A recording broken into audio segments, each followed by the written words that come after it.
Magluluto ako ng mikos-mikos na gulay, yan ang palaya. At saka ito talong na may sigarilyas ng isang peraso. Ito ang aking isasahog. Gisa muna tayo ng sangkap. Ayan. Paghalo-haloon ko lang. Halo-halo. Imikos-mikos lang natin.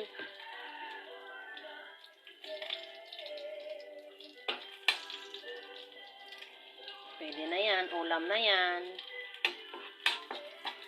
Diba? Sarap kasi yung sari-saring gulay. Lagay ko na yung ampalaya natin.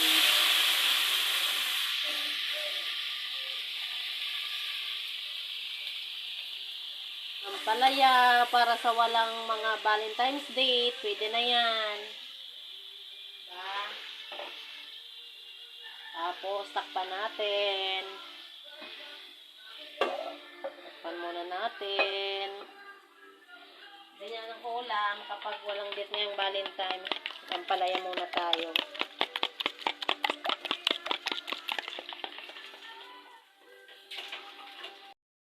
Talong. Halo-halo.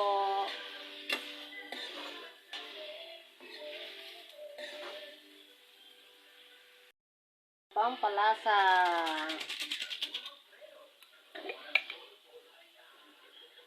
Paminta. Tapos, konting patis.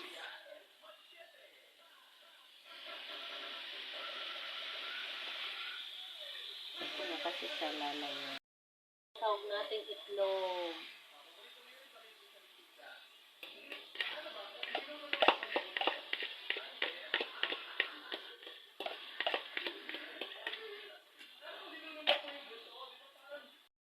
Isang ampalaya ko na may sari-sari pang gulay.